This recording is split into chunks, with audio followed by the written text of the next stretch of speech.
Não desanima não, irmãos. Vamos continuar. Não desanima não. Olha para trás do que está acontecendo. E que pode chegar até nós. Nós não estamos livres das enfermidades e dos problemas. Só tem uma coisa que eu dou por garantia. Se estivermos com Jesus, aquele veremos.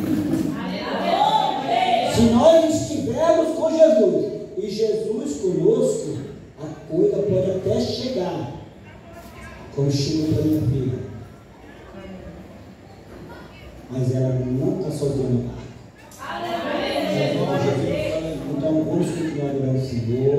Alguém que ainda não tomou a decisão, toma a decisão, não deixa para amanhã. Ontem, naquela noite de ontem, eu mandei uma alma para Jesus. Olha que Jesus é lindo, né? Nós vamos orar para uma endemoniada, para expulsar o demônio, e lá nós ganhamos outra alma para Jesus. Saiu da radiante. Fui dormir à meia-noite, mas saí bem feliz. Ganhei mais uma alma para Jesus. Glória a Deus, aleluia. Ganhei mais uma alma para Jesus.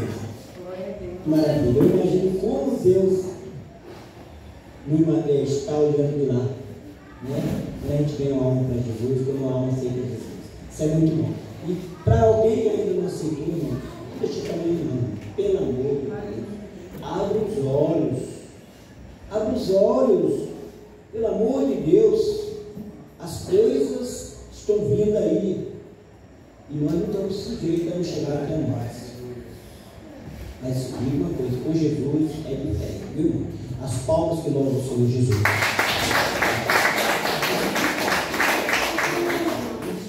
Amém? Amém. Que maravilha, né, irmão? Essa é a notícia do João, né?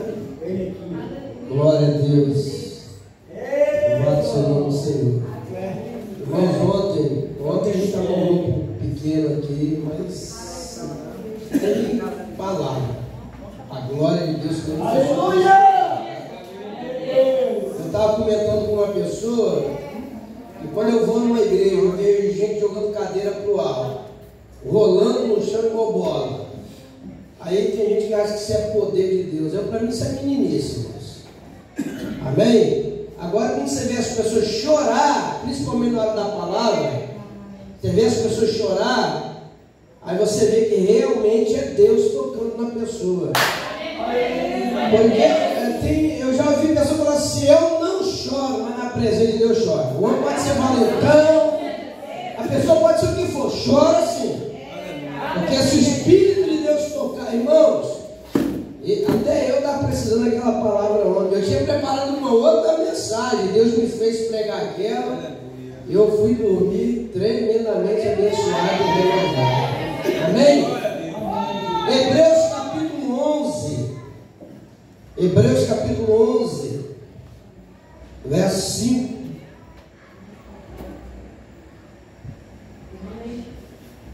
Aleluia. Irmãos, aqui fala de um homem. Ele foi, se eu não me engano, ele foi avô de Noé. Ele foi pai do homem mais velho da Bíblia. Não tinha quase 1000 anos de idade. A gente chega aos 70, fica alegre. Quem consegue chegar aos 70, né? Porque depois dos 50, parece que fica tudo fora do lugar, né? É junta daqui, é junta. Eu estou com a dor na junta. Aí junta tudo e joga fora. 900 anos, irmãos. É mole, Mael? A pessoa fala com 900 anos, Mael? É muita coisa. Então, eu creio que a geração desse homem passou Noé, chegou lá em Abraão. Está falando de Enoque. Repete comigo, Enoque. E lá no livro de Hebreus, até hoje os teólogos não conseguiram descobrir quem foi que escreveu aos Hebreus. Alguns chegam a dizer que foi o apóstolo Paulo, porque Paulo escreveu 1 Coríntios, 2 Coríntios, aos Efésios, 1 e 2 Tessalonicenses. Então Paulo escreveu muita carta, né? Está aqui na Bíblia. Aí aos Hebreus é como se o autor fosse desconhecido. Mas aos Hebreus, principalmente no capítulo 11, fala dos heróis da fé, irmãos. Heróis da fé não é aquele que eu entrei para a igreja e Deus me deu um carro zero, eu entrei para a igreja e Deus me deu uma casa. Irmãos, esse tipo de pessoas, alguns até por causa de bens materiais, até se desvia da presença de Deus depois. Porque tem gente que ora a Deus, Senhor, me dá um carro para eu fazer a obra. Aí Deus dá o carro e vai encher de mulher, vai usar o carro para outra coisa, para a obra não. Então, o verdadeiro herói da fé, a Rorane é um herói da fé, irmão, porque o que ela está passando lá, heróis da fé é aquele que passa a prova e não reclama, aquele que passa a luta, mas continua de pé. Heróis da fé é aquele que não desiste, heróis da fé é aquele que não olha para trás, heróis da fé é aquele que permanece em Cristo. Esses são os heróis da fé. Porque tem pessoas que não entendem, irmãos. Tem pessoas que pegam o microfone, irmãos, vamos permanecer, daqui a pouco está lá no mundo, e o pior, você está fazendo coisa pior do que fazia antes, e escandaliza o evangelho, porque quem não era crente, às vezes queria ser, abre a boca e diz, vou para a igreja nada, fulano ficou tanto tempo lá, a cachaça que ele está, a maconha que ele está, porque volta a fazer as mesmas porcarias. O Roberto falou aqui, Apocalipse 21:15, ficaram de fora. Quando fala os cães, está falando desviado mesmo, porque Pedro fala sobre isso. O apóstolo Pedro lhe diz que todo aquele que conheceu a palavra, voltou para trás e desistiu da fé, é como um cão, aquele cachorro está passando mal, tem uns que comem até capim, aí bota para fora as nojeiras. Aí quando ele está melhor, está curado, vai lá e come, bota tudo de volta. É um desviado, irmãos. Meu cachorro faz isso, né? Meu cachorro faz isso. A natureza, quando Pedro, na realidade ele está pegando um provérbio, já tinha lá em provérbio. Ele está falando da natureza. A natureza da pessoa que não mudou. Ele esteve na igreja, ele ouviu a palavra, às vezes desceu as águas, cantou, pregou, rodopiou, fez milagre, aí desvia e volta a praticar as coisas que pratica, ou pior ainda, é aquele que é o cão, é a natureza do cão. Qual é a natureza do cão? Melhorou, vai lá e come de volta o que estava fazendo mal para ele. O porco, aqui na roça, eu creio que alguns aqui, ou já criou porco, ou já viu alguém criar. Pega um porco, dá banho nele, passa um desodorante nele, depois solta ele. A primeira coisa que vai procurar é a lama, é a natureza.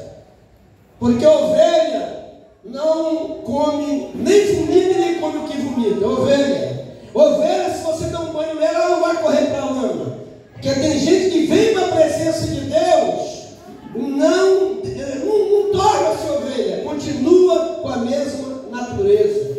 Eu tenho 35 anos, irmãos, que eu estou na presença de Deus. 35 anos não é 35 dias, não é 3 anos, é 35 anos.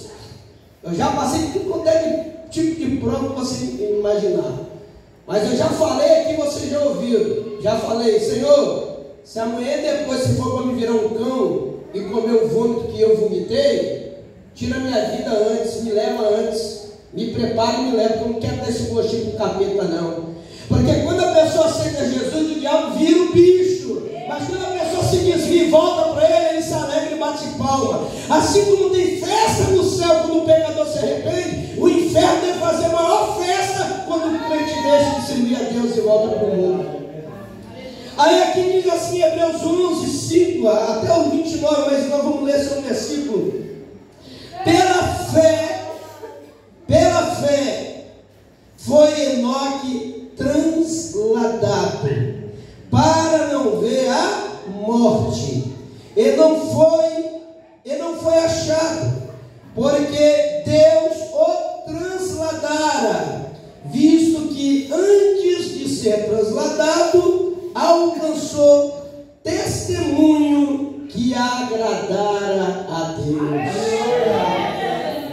Não tem como, irmãos, uma pessoa andar com Deus sem agradar a Deus. Até eu, se a pessoa ficar me desagradando, eu não fico andando com ela para quê? você vai andar com ela? E Deus vai andar com quem está aborrecendo ele? Não. Então, irmãos, a Bíblia está nos relatando, lá no livro de Gênesis, conta a história dele. Enoque, ele viveu numa época em que os homens não lembravam mais de Deus. Os homens, quando eu falo de homem, eu falo também de mulher. O ser humano naquela época vivia segundo o seu coração. Violência, morte, o pecado estava contaminando a humanidade. Isso antes de Noé. Aí a Bíblia, Deus permitiu deixar a história de Enoque escrito, para que a gente pudesse entender que mesmo no mundo cheio de pecado, mesmo no mundo cheio de pessoas que não querem compromisso, mesmo no mundo onde as pessoas olham para o seu próprio umbigo e se esquece que um dia vai ter que estar diante do juízo e vai ter que prestar conta a Deus dos seus atos e dos seus pecados. A Bíblia está dizendo aqui, Enoque, ele andava com Deus. Hoje eu ando com Deus, mas eu não vejo Deus. Mas eu ando com Deus. Como é que eu ando com Deus? Como é que você vai andar com Deus? Obedecendo a palavra de Deus. A Bíblia diz, não seja só ouvinte, mas seja praticante da palavra de Deus. E toda vez que você pratica a palavra de Deus, você pode abrir sua boca e dizer, eu estou andando com Deus.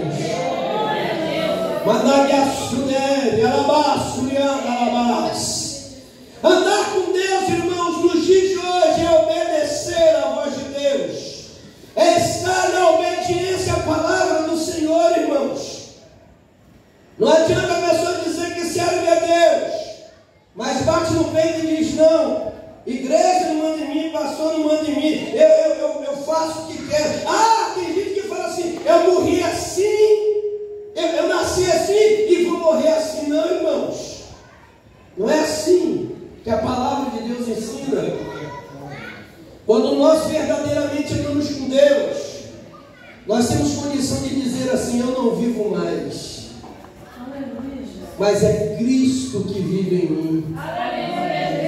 Quando você tiver condição de dizer, eu não vivo mais, mas Cristo vive em mim, você está dizendo assim, olha, quem comanda a minha vida agora é Jesus. O dono da minha vida é Jesus. Quem controla a minha vida é Jesus. Então eu não vivo mais, porque quando eu vivia segundo as minhas vontades, os meus desejos, eu pecava contra Deus. Agora eu ouço a palavra, eu guardo a palavra, eu vivo a palavra. Então hoje eu posso dizer, eu não vivo mais, mas é Cristo que vive em mim. Você pode aplaudir o Senhor?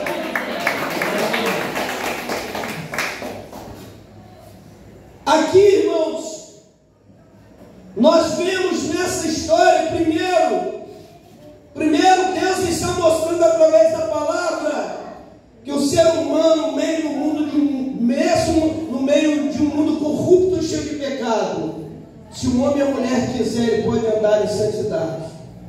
Se o homem e a mulher quiser se esforçar, ele pode andar assim na presença de Deus. Aleluia. O mundo pode estar na lama, pode estar nas trevas, mas aquele que realmente obedece à palavra de Deus, ele pode sim ser luz no meio das trevas.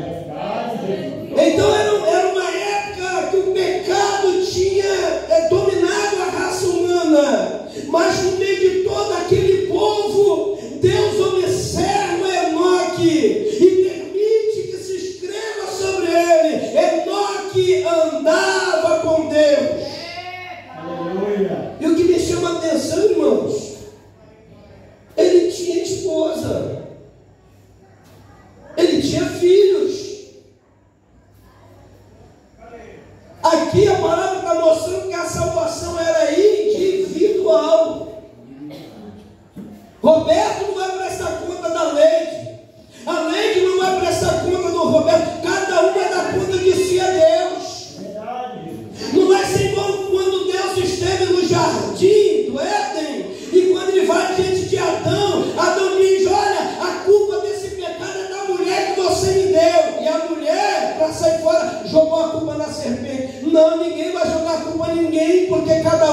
mas tem que dar conta de si mesmo. Aí eu fico olhando às vezes, tem marido que a mulher não quer nada com Deus. Ah, pastor, não vou me firmar, não vou caminhar. A minha mulher não quer, eu vou caminhar sozinho. Aí tem mulher que às vezes está buscando a Deus, o marido não quer nada com Deus. Ah, pastor, estou meio desanimado, porque meu marido, eu faço o convite, eu chamo, não quer vir, não quer participar. Aí eu fico de irmãos, cada um vai dar conta de si a Deus. Anda você com Deus, tenha você intimidade com Deus, faça você o melhor para Deus, porque enquanto tem vida, tem esperança. Enquanto você estiver na casa buscando, Ele pode trabalhar no coração da esposa, do esposo, do filho, da filha, da família. Ele tem o poder de assim fazer. Mas o importante é você estar na presença do Senhor. Aí, não vai dizer para você que Matusalém, o filho de Enós, com os outros filhos, não servia a Deus. Eu não vou dizer para você que a mulher deles não servia a Deus. Deus está falando dele. Nós estamos no capítulo 1 e no capítulo 2 do livro de Jó. Quando Satanás vai diante de Deus, Deus não pergunta pela mulher de Jó, pergunta. Jó tinha 10 filhos. Deus perguntou sobre os filhos, perguntou sobre a esposa. Deus falou assim: você tem observado meu servo Jó? Porque ele sabia que o diabo estava de olho de Jó. Ele sabia que Satanás estava de olho de Jó. Irmãos, não é só Deus que nos contempla de dia e de noite, não. Principalmente quem serve a Deus. O diabo está de olho em você. Você está na rua, está no trabalho, está em casa fazendo seus hábitos. Você não está vendo. E às vezes nem sente a presença, mas ele está te olhando, está te observando. Eu tenho que dar um jeito de derrubar essa mulher. Eu tenho que arrumar um jeito de derrubar esse homem. Fica te observando, armando estratégia. Você nem percebe que ele está ali te observando, está armando os planos, a estratégia. Ele vai tentar tirar você da presença. Ele quer que você deixe de andar com Deus para andar com Ele.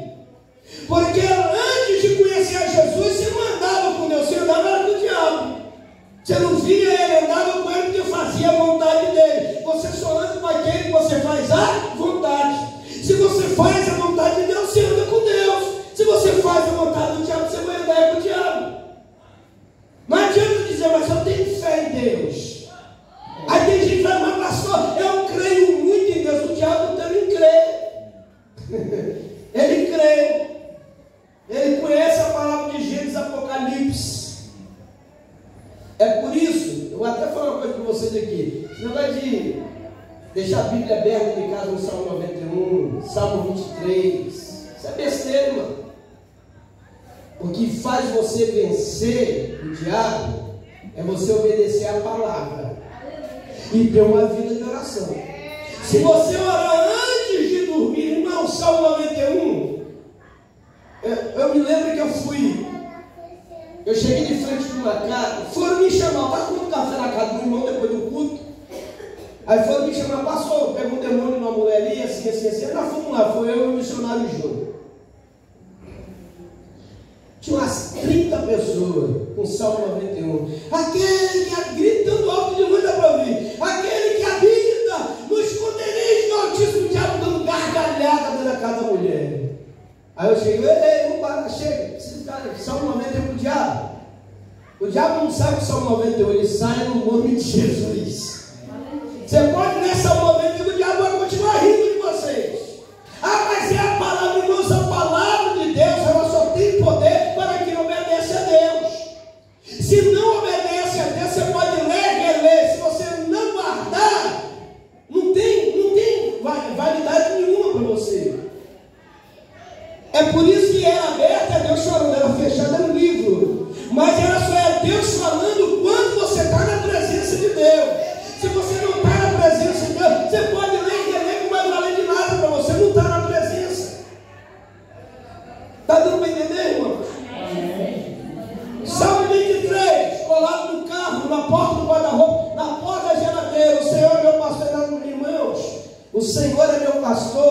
aquele que anda com Ele. Se Deus ele anda com você, se Deus anda comigo, Ele é o meu, Ele é o seu, Ele é o nosso pastor. E quando diz nada faltará, não é só bênção e prosperidade, não. Não vai faltar luta, não vai faltar provação, não vai faltar adversidade, porque Deus permite certas situações para você se achegar mais a Ele.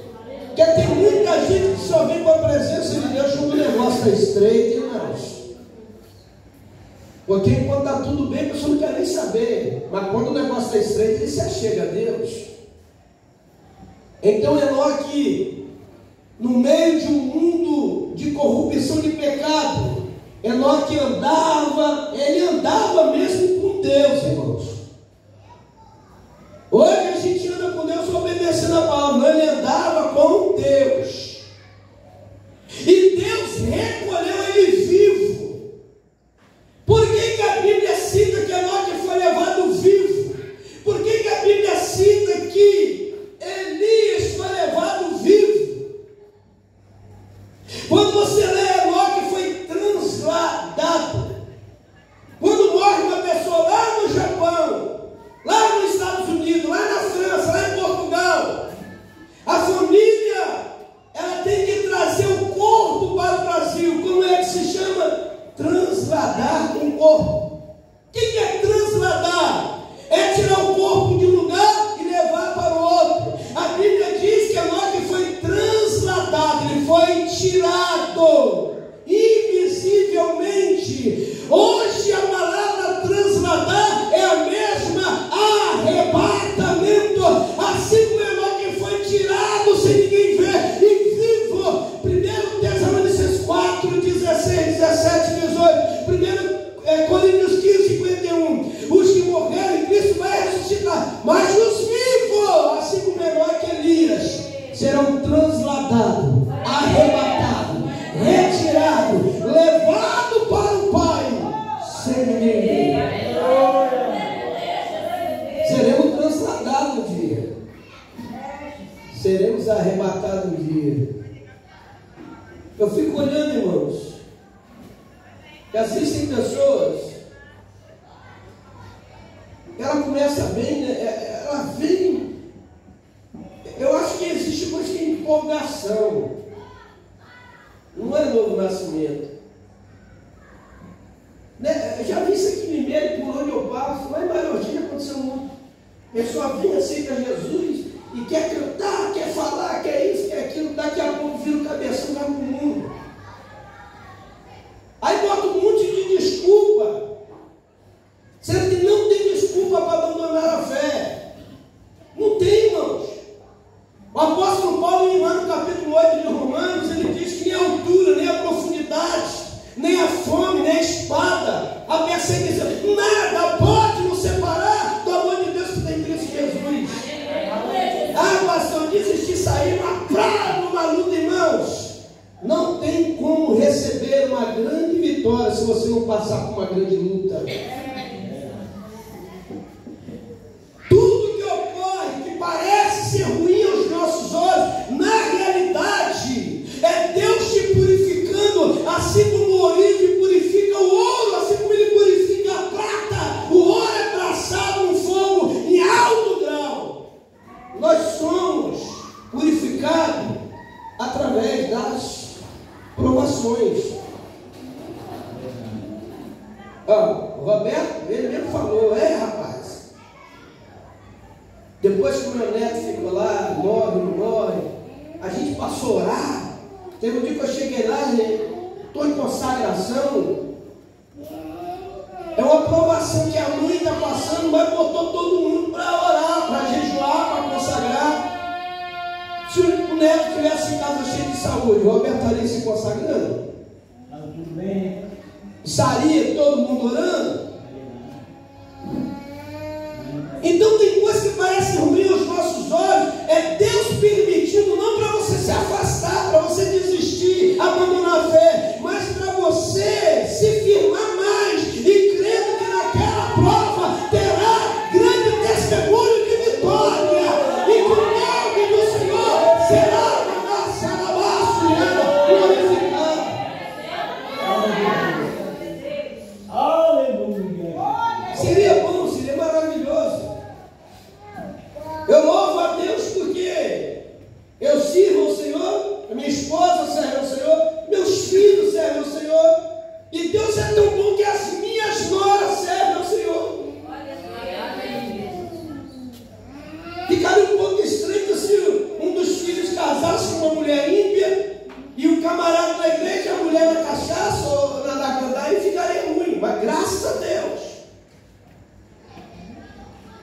Mas vocês não passam na vida de vocês as provas que eu já passei. Essa prova que a Jolene está passando, o meu caçula ele tinha 9 meses de idade. A minha mulher não era crente ainda, Flávio. Eu tive vergonha de levar o irmão na minha casa, porque ela botava aquele shortinho pequenininho, e era o tipo de pessoa que pedia sabedoria a Deus. Eu queria que o Senhor a salvasse, não que ela fosse para a igreja por obrigação.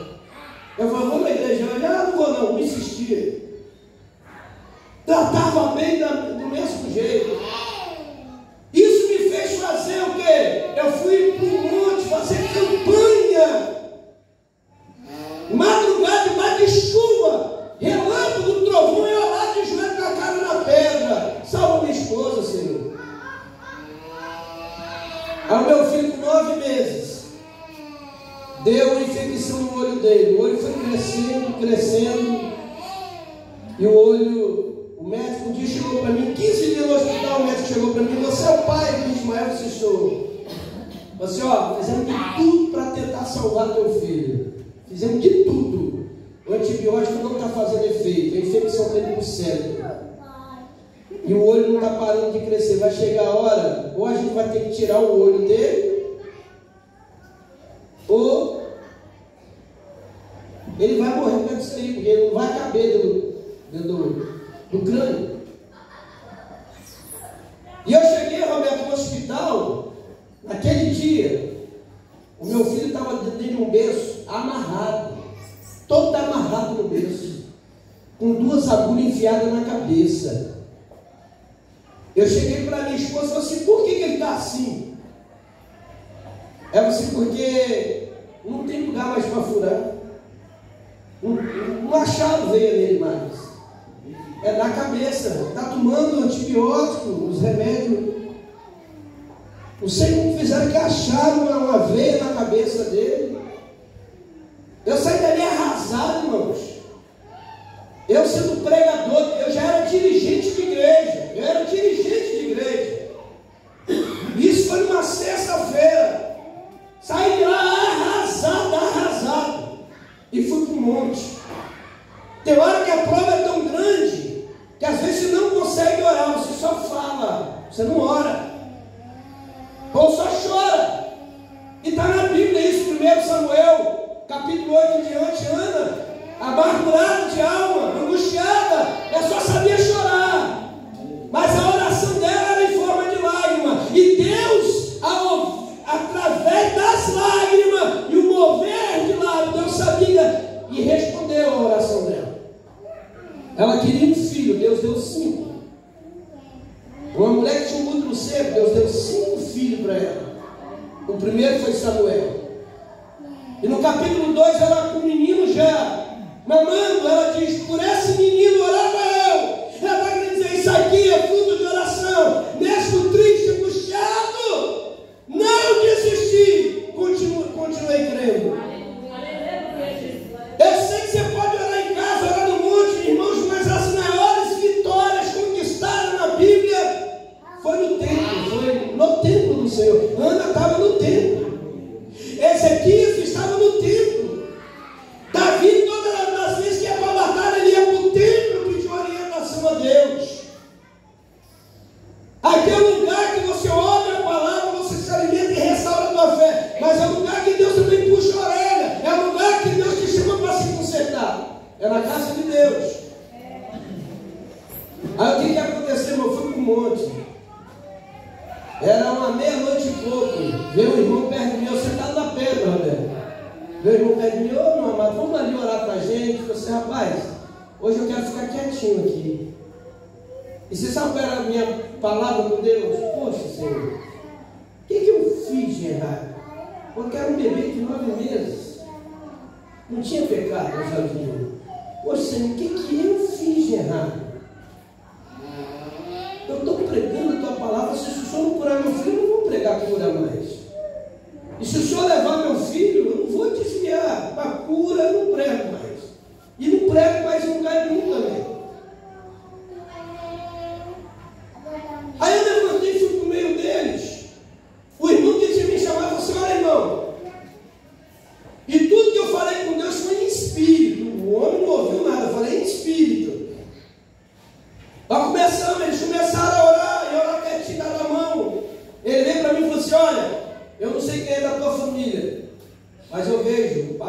exemplo da parte de Deus, ele parava na tua mão da espiritual. Trouxe paz, achou aquela paz. Na hora assim que eu ouvi, eu disse, glória a Deus. Mas daqui a pouco, irmãos, ainda tem profeta de Deus nessa terra. Tem muita gente brincando, dizendo que Deus está falando, Deus não está falando nada. Mas tem profeta nessa terra ainda, irmãos. Uma senhorinha já de idade, eu nem sei como que ela subiu aquela pedra que é alta. Ela veio falando em línguas, bateu a mão em cima do meu peito, do lado do coração, e disse: homem, não vou tirar o teu filho de ti. Por que estás angustiado desse jeito? Não pediste para me trabalhar no coração da tua mulher, homem? Irmãos, foi profundo demais, irmãos. Você: não vou tirar teu filho de ti, acalma o teu coração, porque já estou trabalhando no coração dela, e tu terás tu terás tua resposta, e tu verás a tua vitória. E aquela mulher de idade deu outro tapa no meu coração e disse: homem, segunda-feira, 9 horas da manhã, o teu filho estará de alta. Irmão, filho.